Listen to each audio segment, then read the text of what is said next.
certo? Então, taca-lhe pau. Welcome to everyone around the world. My name is Wilson. Então, pronto. Então,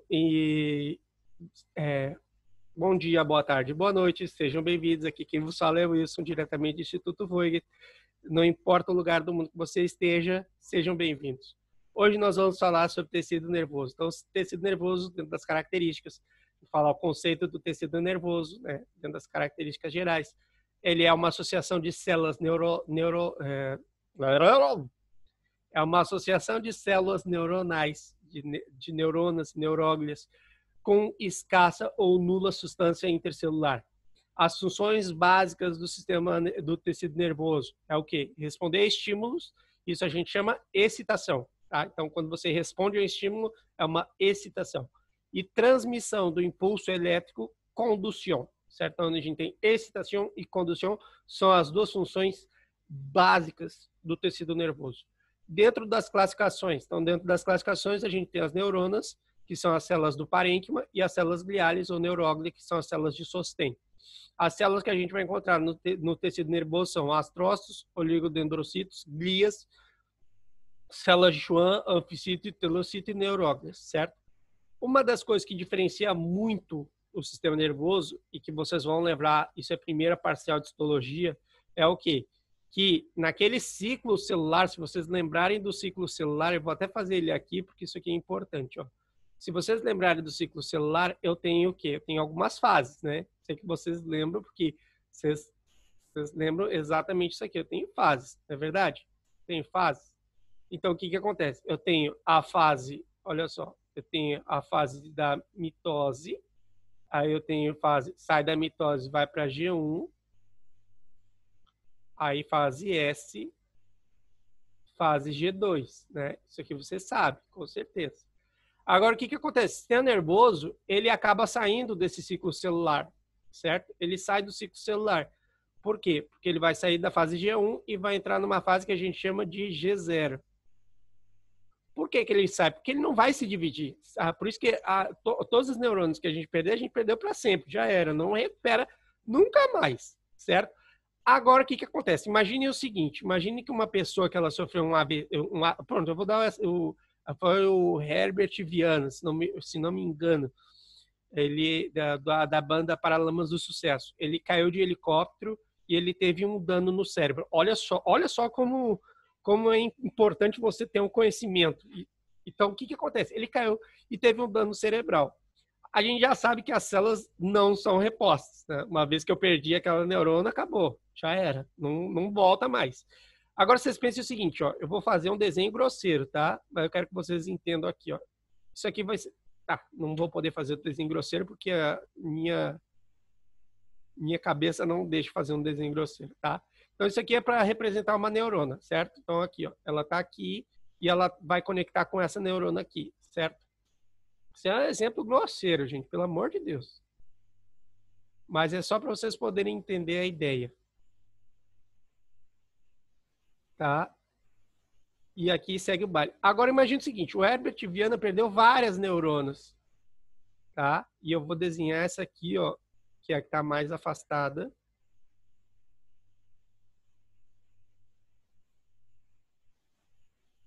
Então, o que acontece? Essa informação deveria chegar aqui, mas não está chegando porque é um grupo de neuronas que comunicava a essa neurona. Eu vou colocar a neurona 1, neurona 2 e neurona 3. Só a título para vocês poderem entender. Se esse grupo de neuronas morreu, agora o que eu posso fazer para poder continuar conectando, levando a informação? Simples. E eu vou voltar para o exemplo do Herbert Viana depois, tá? Então, o que ele vai fazer? Ó? Ela não pode se duplicar, mas ela tem plasticidade. Plasticidade é a capacidade dela de alongar os axônios dela para poder encontrar com esses axônios aqui, ó. Então, elas começam a se alongar procurando um novo caminho, tá? Então, e a célula faz isso de maneira inteligente, certo? Então, ela acaba criando uma nova rota, uma nova forma de poder se comunicar, certo? Então, isso que a gente acabou de ver Não é uma divisão celular. Isso aí é uma plasticidade, que é o quê? A neurona tem a capacidade de aumentar o tamanho do corpo dela e o número de prolongações que ela tem, em contato com as prolongações e a longitude de suas prolongações. Então, o que ela faz? Simplesmente, ela, tu morreu, eu preciso mandar a informação, meu filho. Então, ela se estica até chegar no lugar que ela precisa, tá? E reestabelecer a conexão que tinha sido perdida. Agora, olha só que interessante. O Herbert Viana caiu de helicóptero, teve um dano cerebral e ele ficou vários dias em coma. Quando ele acordou do coma, a área de Brodmann que tinha sido afetada dele é a área de Brodmann que guardava a informação das palavras no idioma português. Só que o Herbert Viana é um cara que ele é inteligente pra cacete. O cara sabia inglês, alemão, tudo mais. O que aconteceu? Quando ele voltou do coma, a primeira palavra que ele falou, como a área dele estava destruída, obliterada, foi a área da fala em português, ele começou a falar inglês e ele estava achando que ele estava falando normalmente, tudo mais. E as pessoas, não, mas por que tu não está falando em português? E ele não conseguia entender o que estava acontecendo. Mas depois o pessoal percebeu que a área dele que tinha sido afetada naquele momento foi a área da fala em português. Ou seja, se ele não soubesse falar outro idioma, ele simplesmente ia ter que reaprender o idioma do zero, do nada, a falar um idioma do zero. Então, olha a importante de você ter outro idioma nas tuas costas, certo? Porque você está ocupando outras áreas cerebrais e você não está refém de uma única área cerebral. É por isso. E uma vez eu comentei isso e teve gente que ficou chateado, mas é ciência. Eu não tô indo contra a ciência. Então, o que acontece? Uma pessoa que é culta, que é instruída, o que acontece? A probabilidade dela, se ela sofreu um acidente vascular isquêmico, dela se recuperar é maior do que uma pessoa que não tem uma atividade cognitiva, um alto desempenho culto das suas funções superiores, né, das suas funções cerebrais superiores, e isso tem implicações. Que, por exemplo, você pegar um médico e um pedreiro, cara, eu não estou falando médico Zé Ruela, tá? Falando médico de vergonha. E um pedreiro sem vergonha, você pega os dois. Aí, se os dois têm o mesmo AVC na mesma região, o médico se recupera. O médico pode recuperar todas as funções dele, enquanto que o pedreiro ele vai ter uma dificuldade de poder, inclusive podendo ficar até com sequela, coisa que o médico não vai ficar, por causa dessa questão da plasticidade, que ela, assim, ela tem uma característica de estar entrelaçada, sim, com funções cognitivas superiores. Quanto mais você desempenha o cérebro, mais ele tenta se reestruturar e se rearranjar, certo? Criar novas conexões. Por isso que eu digo sempre para todos que o importante é você sempre dar um jeito de uma forma ou outra, de você acabar aprendendo sempre alguma coisa nova. E aqui é aquele negócio que eu tinha falado em relação ao ciclo celular, que eu até já adiantei. Então, dentro das fases, eu tenho da mitose G1, S, G2, ou seja, ele entra numa fase zero para não entrar no ciclo celular. Ele acaba saindo do ciclo celular, certo? Tem algumas células, principalmente tem uma célula do fígado, que ela pode entrar num processo que se chama quiescência, que é o que? Ela entra na fase G0, mas ela pode retornar ao ciclo celular, certo? E a célula neuronal já não, tá? Não vai se... porque ela escolheu se especializar, certo? Aqui a gente identificar algumas estruturas morfológicas importantes da neurona. Então, eu tenho as dendritas, eu tenho o núcleo, né? Eu tenho o corpo celular, eu tenho o axon, eu tenho a baina de mielina, né, que está recobrindo parte do meu axon. Eu tenho essas regiões aqui que não estão cobertas de axon, que são conhecidas como nódulo de Ranvier. E aqui onde vai acontecer um impulso saltatório, ó, o impulso chega por aqui, perdão, desenhei errado. Ele chega por aqui, ele pim, pula. Chega por aqui, pim, pula. Chega por aqui, pim, pula. Chega por aqui, pim, pula. Então, através de um impulso saltatório. Isso aqui é impulso saltatório, certo? Ou seja, ele pula de um nódulo de Ranvier para outro. E isso é o que vai acabar determinando o quê? A velocidade, porque essa velocidade é insana, muito rápido, certo? E isso é importante. Aqui a gente vai ver as neuronas que funcionalmente elas vão sintetizar alguns elementos.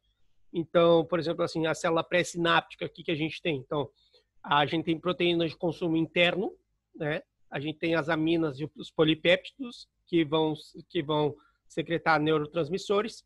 A gente tem péptidos que algumas sintetizam e exocitoprodutos para exportação, tá? Isso que faz parte.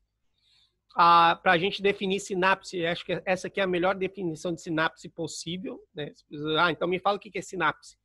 Então, sinapse é o espaço através do qual deve passar o impulso nervoso para ser transmitido desde uma célula nervosa a outra. Então, esse espaço a gente vai chamar de sinapses. Ó, esse espaço, essa área que eu tenho aqui, ó, isso tudo aqui é sinapse, tá? Que ela vai passar o impulso nervoso de um lugar para outro, que isso se consegue, então em espanhol conseguir, a gente fala logra, isso se logra mediante a liberação de neurotransmissores, certo?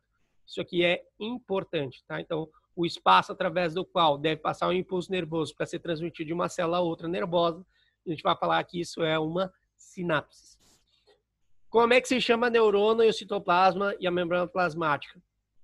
Então, na neurona, como é que se chama? O citoplasma e a membrana plasmática. Então, a membrana plasmática na neurona a gente vai chamar de neurolema e o citoplasma na neurona a gente vai chamar de neuroplasma. Aqui, dentro das características histológicas do corpo da neurona, então o corpo ele vai possuir um neurolema, neuroplasma e núcleo. O neuroplasma ele vai possuir inclusões como melanina, lipofuscina e organoides. Ele pode ser tingido de tionina, que se vê em grumos de basófilos e grânulos de nicel, né, ou substância tigroide. Os sais de prata, que a gente vai ver a neurofibrilas citoplasmáticas, ou com eosina e hematoxilina e eosina, que o neuroplasma vai ser basófilo, o núcleo vai ser laxo e vai apresentar nucleão. O impulso elétrico se transmite através do neurolema, ou seja, através da membrana, que é único eletricamente polarizado, ou seja, externamente vai ser positivo, internamente vai ser negativo, tá? Dentro das características histológicas do corpo da neurona, o que a gente tem, então? O corpo da neurona, ele é largo, de diâmetro constante, limites colaterais perpendiculares e tem uma forma de arburação, ou seja, parece com árvore, né? E possui um axolema, que é a continuação do neurolema, e um axoplasma, que é a continuação do neuroplasma. As dendritas, por outro lado, elas são curtas, têm um diâmetro variável e a ramificação progressiva no sentido distal e espina. As dilatações que aparecem em ramas que vão aumentando conforme a idade e a aprendizagem. É isso que eu estava falando para vocês. Quanto mais você vai aprendendo, maior é o número de ramificações que você vai ter. Possui dendrolema, continuação do neurolema e do axolema, e dendroplasma, que é a continuação do neurolema e do axoplasma, certo? Então, possui muitos ribossomas livres e mitocôndrias. Então, de acordo com a sua função, o que a gente vai ter? Então, a gente pode ter as neuronas que elas são especializadas em serem receptoras, efectoras e conectoras. As receptoras são aquelas que vão receber um estímulo, ou seja, eu tenho retina, tenho o corpúsculo gustativo, e as efectoras são aquelas que executam alguma ordem, ou seja, elas vão emitir algum axon que vai para a placa motora. E as conectoras são aquelas que vão vincular os receptores com as efectoras, certo? Aqui eu tenho a classificação das neuronas, de acordo com a forma do soma. Então, eu tenho forma granulosa, estrechada, piriforme, fusiforme, que eu não achei a foto ainda, piramidais. Que vocês vão escutar muito eu falar de piramidais, viu? Já vou falando. Quando a gente começar a se ter nervoso, falar de células piramidais gigantes de von Betz. Já vai aguardando aí, que isso aí a gente vai usar bastante. Então, eu posso falar de acordo com o seu tamanho, se são pequenos, se são médios, se são grandes, são gigantes. Aqui a classificação das neurônios de acordo com a quantidade de dendritas, ou seja, se elas são unipolares, bipolares, multipolares. Aqui o seguinte, eu posso classificar as neurônios de acordo com a longitude do axon, ou seja, se eu tenho fibras de projeção, ou seja, aquelas que vão unir a corteza com a médula espinal ou vice-versa, elas estão sendo projetadas, ou seja, estão indo para longas distâncias, né? E aqui, como exemplo que a gente tem a fibra de projeção, a gente pode usar a cápsula interna, que é, por ali está passando várias fibras de projeção, e essas fibras a gente chama de neurona Golgi tipo 1, tá? Então, essas que têm a projeção de longa distância, a gente chama neurona Golgi tipo 1. Enquanto que as fibras de associação, que elas vão unir distintas estruturas de um mesmo hemisfério, a gente vai chamar, a gente tem como exemplo o símbolo. Então, o símbolo está pegando estrutura de um mesmo hemisfério e está conectando, unindo distintas estruturas de um mesmo hemisfério. E aqui é a neurona Golgi tipo 2. Então, essas neuronas são as que vão aumentar a complexidade do indivíduo. Então, quanto mais você estuda, quanto mais você aprende, quanto mais você fala um idioma diferente, quanto mais você lê um livro de literatura não específico de medicina, mais inteligente você fica. Então, aqui está outro segredo para ficar inteligente, tá? É você aumentar o número de fibras de associação. As fibras de projeção, elas são importantes porque elas estão conectando lugares distantes. As fibras de associação, por isso que é importante a gente sempre fazer brincadeiras aqui associando coisas. Quando você faz associação de coisas, é mais difícil de esquecer, tá? Então, isso aqui é o que vai aumentar a complexidade do indivíduo. Os componentes da neuróglia, ou seja, eu tenho astrócitos, oligodendrocitos, glioepitélio ependimário e micróglia, certo? A micróglia tem alguns defensores que dizem que ela não faz parte da neuroglia e outros que dizem que sim. Para descrever os astrócitos que existem no sistema nervoso central, então a gente tem a neuróglia, né? A gente tem o astrocito, que ele protoplasmático, e o astrocito fibroso. O protoplasmático é aquele que predomina na substância gris, ou seja, com prolongações finas e grossas, enquanto que o astrocito fibroso é aquele que vai predominar na substância branca e tem prolongações largas e delgadas, certo? Mencionar as funções do astrócito, ou seja, as funções dos astrocitos. Então, eles compartimentam o tecido nervoso, eles formam as barreiras externas e a hematoencefálica, constitui o velo perisináptico, tem atividade macrofágicas e que recaptam do espaço sináptico neurotransmissores e oferece como um componente pré-sináptico. Então, aqui a gente vai falar algumas funções dos oligodendrocitos. Os oligodendrocitos, na sua maioria, eles são escuros. Oligodendrocitos perineural tem prolongações em forma de dedo, tá? O oligodendrocito interfascicular, ele tem prolongação em forma trapezoidal, ele mielisa prolongações neuronais da substância branca, tá? Isso aqui é bem importante. Mencionar as funções do glioepitélio ependimário. Epêndimo significa revestimento. A função do glioepitélio ependimário é o quê? Ele, basicamente, ele vai tapizar as cavidades do encéfalo, né? E vai formar parte da barreira hematoencefálica, e a gente encontra basicamente no aqueduto de Silvio, que vai estar formado por epitélio de revestimento, certo?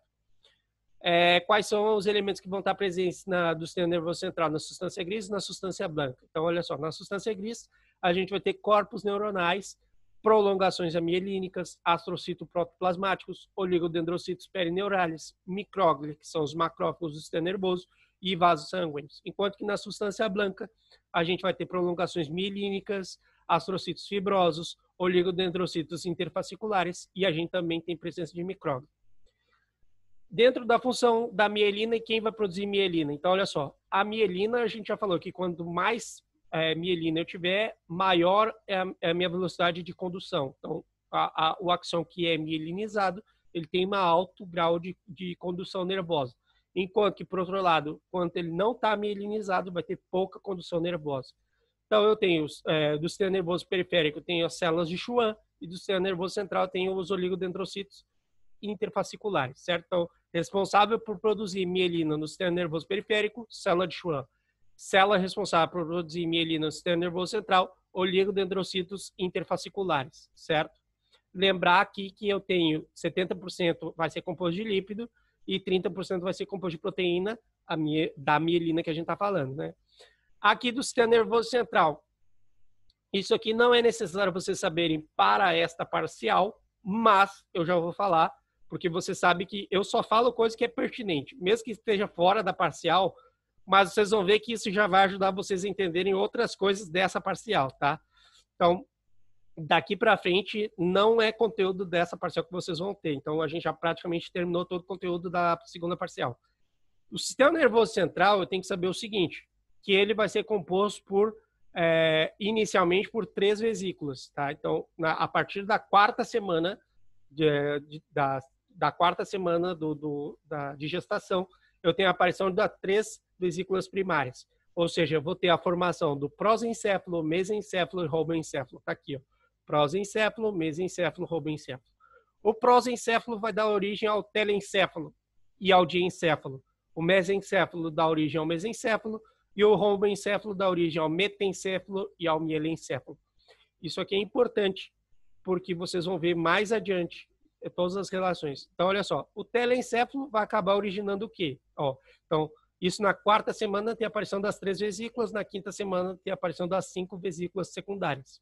Então, o telencéfalo dá origem aos hemisférios cerebrais e aos ventrículos laterais, o diencéfalo dá origem a tálamo, hipotálamo, subtálamo, hipotálamo, hipófise e terceiro ventrículo, o mesencéfalo dá origem ao mesencéfalo e ao aqueduto do Silvio, o metencéfalo dá origem à protuberância, cerebelo e parte superior do quarto ventrículo, e o mielencéfalo dá origem ao bulbo raquídeo e parte inferior do quarto ventrículo. As 5 capas da córnea, que eu vou ter o epitélio, membrana de Baumann, estroma e membrana SMA e o endotélio. Aqui o epitélio da córnea, epitélio estraticado plano, não queratinizado de espessor constante. E aqui são as 10 capas da retina, que eu tenho, em primeiro lugar, tem epitélio pigmentário, cônus e bastones, limitante externa, nuclear externa, plexiforme externa, nuclear interna, plexiforme interna, células ganglionares, fibras do nervo óptico e limitante interna. Aqui bem simples, aqui vocês vão fazer um escândalo, mas é até bem simples, tá? Isso aqui é o seguinte, ó, se eu pegar, sempre começa com epitélio, tá? Então, qualquer coisa que eu for fazer na vida, eu começo com o epitélio primeiro, certo? Em seguida, embaixo do epitélio, eu sei que tem que ter os receptores, na verdade, cônus e bastones. Tem alguém que tem que perceber o estímulo, tá? Então, vou colocar aqui em outra cor. Tenho, aí, em seguida, vou fazer assim, em seguida eu tenho cônus e bastones, tenho CB. Aí, o que acontece? Epitélio, cônus e bastones, legal, falta 8. Agora, o que é lembrar? É só, gente, A, B, C, A, B, C. Sempre. Eu falo isso, parece zoado, né? Mas não, ó, eu vou falar A, B, C. Aí o que acontece? Eu tenho que lembrar aqui, ó, A, B, C, D, F, G, H, I, J, K, L, M, M não tem nada, N, eu vou botar M e eu vou riscar, que não tem M, M. M, N, O, P. Pronto. Olha só que lindo. Peraí, deixa eu só botar o O aqui para riscar. L, M, N, O, que não tem porcaria nenhuma, e P. Ó, então eu tenho, não tenho, tenho, não tenho, tenho. O que acontece? Bem fácil. Olha só. Se eu começo, se eu tô do exterior, ó, eu vou fazer bem isso aqui, ó. Isso aqui é exterior, tá? Isso aqui é externo. Isso aqui é interno. Se eu sei que eu tô indo assim, então as primeiras estruturas que eu tiver vão ser o quê? Externa. Então, olha só, eu tenho limitante externa, nuclear externa, plexiforme externa. Ó, já aprendi 1, 2, 3, 4, 5 das capas. Eu já sei que se a última é interna, eu já sei que a última capa de cara, eu já sei que a última capa é interna. Então, já vou colocar aqui, limitante interna é a última, certo? Pronto, eu já sei. Agora eu faço de novo a mesma coisa. Só que o que acontece? Ó, eu não vou começar com L, porque eu sei que L é a última capa. Então, eu não vou começar com L. Então, eu vou começar o quê? L, M, N. O que eu tenho aqui? Nuclear interna. Pronto. Ó, nuclear interna. Aí, depois do nuclear interna, eu tenho o quê? Plexiforme interna. Depois da plexiforme interna, eu tenho que lembrar que a 8ª capa ganglionar são as células ganglionares. Então, eu estou botando aqui, células ganglionares.